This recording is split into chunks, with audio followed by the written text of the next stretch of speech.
नमस्कार दोस्तों। जैसा कि आप सभी को विदित है कि किसी भी प्रौद्योगिकी या टेक्नोलॉजी को फील्ड लेवल पर उतारने के लिए हम टेक्नोलॉजी ट्रांसफ़र या ट्रांसफ़र ऑफ टेक्नोलॉजी शब्द का यूज़ करते हैं या प्रयोग करते हैं। इसी को हिंदी में हम प्रौद्योगिकी का हस्तांतरण कहते हैं। टेक्नोलॉजी को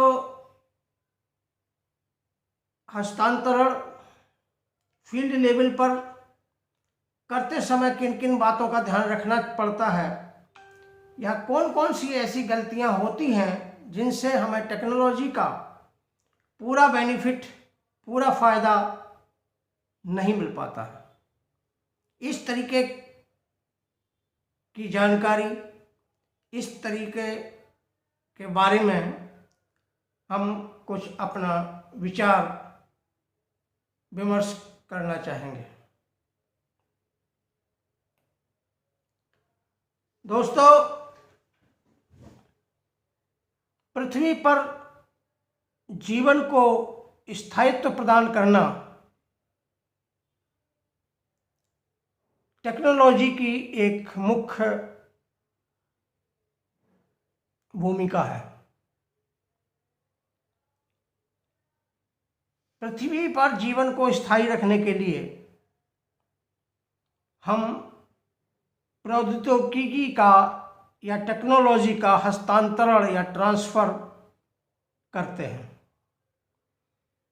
क्यों करते हैं? क्योंकि इससे जीवन सुचारू रूप से चल सके एवं जीवन को आरामदायक भी, कंफर्टेबल भी बनाया जा सके। जीवन को पृथ्वी पर स्थायी रखने के लिए प्रकृति व समाज संबंधी सभी रिसोर्सेस या सभी संसाधनों की सुरक्षा करना या उनका संरक्षण करना अति आवश्यक है। दोस्तों, ज़्यादातर ये ध्यान रखने योग्य बात है या ध्यान देने वाली बात है कि हमारा जीवन डिसएग्रीमेंट पर चलता है, असहमति पर चलता है। प्रायः देखा गया है कि अगर हम किसी कंसेप्ट के बारे में बात करते हैं तो मुश्किल से 10% लोग ऐसे होते हैं जो आपके पक्ष में होते हैं। लगभग 90% व्यक्ति जो होते हैं वो अपोजिशन में होते हैं या विपक्ष में होते हैं। मगर कंसेप्ट को ध्यान में रखते हुए, कंसेप्ट के फायदे को ध्यान में रखते हुए हमारा जीवन फिर भी सुचारू रूप से चलता है। हिंदुस्तान में हिरार्की का या अनुक्रम पद्धति की सरकार है, यानी एक के ऊपर एक, एक के ऊपर एक क्रम से हमारे अधिकारी या हमारे लेवल्स बने हुए हैं, स्तर बने हुए हैं, जिससे जो टेक्नोलॉजी है वो इन्हीं हायरार्की में से होकर के ऊपर से नीचे आती है या नीचे से ऊपर जाती है। यानी अगर देखा जाए तो टेक्नोलॉजी को इन्हीं लेवल्स के बीच में से ऊपर की ओर अथवा उच्च स्तरीय स्तर, अगर हम नीचे से देखें तो कंज्यूमर आता है या प्रोड्यूसर आता है। आईपीएम के बारे में देखें या खेती किसानी के बारे में देखें तो या तो किसान आता है या प्रयोग करने वाला हम लोग सभी लोग हैं। और अगर ऊपर की तरफ देखें तो मंत्री तक और मंत्री के ऊपर प्रधानमंत्री तक हमारे सारे लोग एक प्रकार से हायरार्की सिस्टम में काम आते हैं, चाहे वो राजनीतिक व्यक्ति हो या ब्यूरोक्रेट्स हो। लिहाजा प्रकृति को जब किसी टेक्नोलॉजी को ट्रांसफ़र करते हैं, फील्ड में करते हैं, तो इन्हीं लेवल से टेक्नोलॉजी को गुजरना पड़ता है, सभी स्तरों से या अधिकारियों के बीच से। और ये सारे अधिकारी अपने अपने अलग अलग विचारधाराओं से जुड़े होते हैं। इसमें से कुछ लोग आपके टेक्नोलॉजी के पक्ष की तरफ होंगे, कुछ उसके लिए एग्री होंगे और कुछ उसके लिए डिसएग्री भी होते हैं। क्योंकि ये जितने भी विचारधारा के या जितने भी हमारे लोग हैं, वो अपने अपने तरफ से, अपने विचार से, अपने सोच से टेक्नोलॉजी को आगे बढ़ाते हैं। पहले वो अपने विचार से, अपने विचारधारा, चूंकि वो अलग अलग हैं, अपने विचार से टेक्नोलॉजी को खुद समझते हैं और जिस प्रकार से वो खुद टेक्नोलॉजी को समझते हैं उसी प्रकार से जो कुछ भी उन्होंने टेक्नोलॉजी को समझा उसी को वो अपने मातहत जो स्टाफ होता है उससे इम्प्लीमेंट करवाते हैं।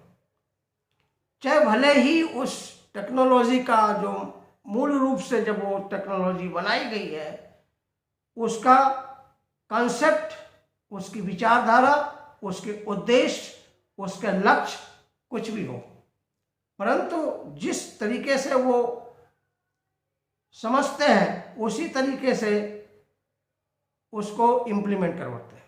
उदाहरण के तौर पर आईपीएम सिर्फ प्लांट प्रोटेक्शन नहीं है। प्लांट प्रोटेक्शन तो हमारा किसान वैसे भी कर रहा है, किसान वैसे हमारा इंटीग्रेटेड पेस्ट मैनेजमेंट भी कर रहा है, मगर वो अपने तरीके से कर रहा है। उसमें कुछ गलतियां होती हैं, उन गलतियों को खामियां निकालना हमारा काम है। लेकिन प्लांट प्रोटेक्शन करना आईपीएम नहीं है। आईपीएम प्लांट प्रोटेक्शन से अलग है, या आईपीएम यूं कहना चाहिए कि आईपीएम प्लांट प्रोटेक्शन के साथ साथ हमारे पर्यावरण, हमारे सामुदायिक स्वास्थ्य, इकोसिस्टम, प्रकृति और समाज के हित को ध्यान में रखते हुए प्लांट प्रोटेक्शन करना आईपीएम है। अदरवाइज वो सिंपल आईपीएम वो प्लांट प्रोटेक्शन है। अगर ध्यान से देखा जाए कि बहुत सारे हमारे जो आईपीएम के स्टेक होल्डर्स हैं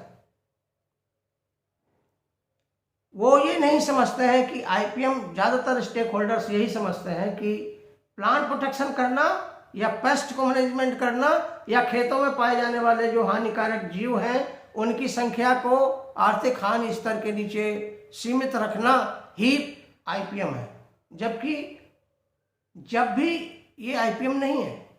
जब आईपीएम का नेशनल आईपीएम प्रोग्राम, राष्ट्रीय आईपीएम प्रोग्राम बना था तो वो किसी एक विशेष उद्देश्य और विशेष मंत्र को लेकर के, विशेष नारे को लेकर के बना था, और वो नारा था आईपीएम फॉर बेटर एनवायरनमेंट। तो सबसे पहले चीज हमें ये देखना पड़ेगा कि जब हम आईपीएम करते हैं तो क्या हमारा वो लक्ष्य है जिसके लिए हमें आईपीएम बनाया है वो पूरा हो रहा है या नहीं। और उसी प्रकार से हमें उसमें प्रैक्टिसेस एडॉप्ट करनी चाहिए, उसमें प्रैक्टिसेस लागू करनी चाहिए, अप्लाई करनी चाहिए, जिससे हमारा जो असली आईपीएम का लक्ष्य है, यानी प्रकृति को संरक्षण करना, इन्वायरमेंट को संरक्षण करना, हमारे स्वास्थ्य का ध्यान में रखना, इकोसिस्टम का ध्यान में रखना, हमें शुद्ध भोजन प्रोवाइड करना, जो हमारा आईपीएम का मुख्य लक्ष्य है, वो क्या इन पद्धतियों से या इन प्रैक्टिसेस से, इन मेथड से पूरा हो रहा है या नहीं हो रहा। जैसे जब हमारा स्वतंत्रता प्राप्ति हुई थी तो उस समय हम खाने के लिए दूसरे देशों पर निर्भर थे, परंतु हमने 4 चीज़ों की मदद से, यानी हाई यील्डिंग वैरायटीज, अधिक उत्पादन करने वाली प्रजातियां, फसलों की प्रजातियां, सिंचाई और रासायनिक खाद या उर्वरक या रासायनिक पेस्टिसाइड या कीटनाशक, इन 4 इनपुट्स की वजह से हमने हरित क्रांति ली और खाद्यान्न में सेल्फ सफिशिएंटी, आत्मनिर्भरता कायम की। परंतु क्या आज हम वो हरित क्रांति जो हमने ली थी, प्राप्त की थी, इन्हीं इनपुट्स की सहायता से, क्या वो वाकई हरित है? Whether the green revolution which we got is still green, means still safe, क्या वो वाकई सुरक्षित है? नहीं। क्यों? क्योंकि हमने जो ये जो इनपुट्स थे, जिसमें विशेष तौर से रासायनिक कीटनाशक और रासायनिक उर्वरक, इनका मिसयूज किया। किसी भी टेक्नोलॉजी का सही तरीके से प्रयोग करना, अगर हम सही तरीके से प्रयोग करते हैं तभी हमें वांछित रिजल्ट मिल सकते हैं। अगर किसी भी टेक्नोलॉजी का या प्रैक्टिसेस का सही तरीके से प्रयोग नहीं करेंगे तो हमें वांछित रिजल्ट या नहीं मिलेंगे। तो सबसे पहले हमें यह ध्यान रखना पड़ेगा कि जब भी कोई भी टेक्नोलॉजी का हम ट्रांसफ़र करें तो जो उसमें लागू की जाने वाली पद्धतियां या प्रैक्टिसेस हैं, वो हमारे ये ध्यान रखें कि हमारे जो उनके मिशन हैं, जो उनके उद्देश्य हैं, जो उनके लक्ष्य हैं, उनको पूरा कर रही हैं या नहीं। अगर वो पूरा नहीं कर रही हैं तो उन पद्धतियों को, उन प्रैक्टिसेस को उस विचारधारा में या उस कंसेप्ट में प्रयोग में न लाया जाए। इस तरीके की ये ध्यान रखना बहुत ही जरूरी है। आज हम रासायनिक कीटनाशकों और रासायनिक उर्वरकों दोनों का अंधाधुंध प्रयोग हमने किया, जिसकी वजह से हमें इनके दुष्परिणाम जो हमारे समाज से, हमारे हेल्थ से, हमारे पर्यावरण से, हमारे इकोसिस्टम से, हमारी प्रकृति से संबंधित है, प्राप्त हो रहे हैं। और इनके लिए हम भरसक कोशिश कर रहे हैं कि हम इनके दुष्परिणामों से बचे रहें। लिहाजा हमें रासायनिक कीटनाशकों और रासायनिक उर्वरकों का उपयोग कम से कम करना चाहिए। मगर ये जानकारी हमारे इस हायरार्की सिस्टम में जितने भी लोग हैं, इनको सबको पता होना चाहिए।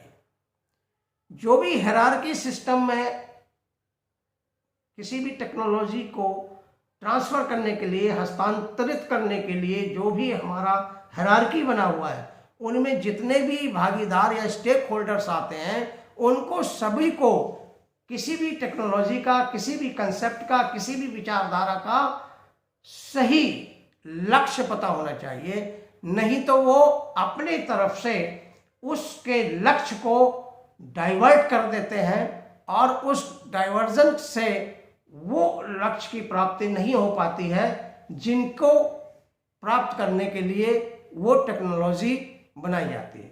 अतः किसी भी टेक्नोलॉजी को ट्रांसफ़र करने के लिए हमें उसका लक्ष्य पता होना चाहिए और वही लक्ष्य प्राप्त करने के लिए उसी प्रकार की हमें पद्धतियां या उसमें प्रैक्टिसेस भी अपनानी चाहिए। तभी हम उस टेक्नोलॉजी को से वांछित रिजल्ट प्राप्त कर सकते हैं, अदरवाइज सही नतीजे हम नहीं प्राप्त कर सकते। तो आज इस बारे में सिर्फ एक ही टॉपिक लूँगा और कल इसके लिए हम दूसरा टॉपिक लेंगे दूसरी वीडियो में। थैंक यू वेरी मच, धन्यवाद।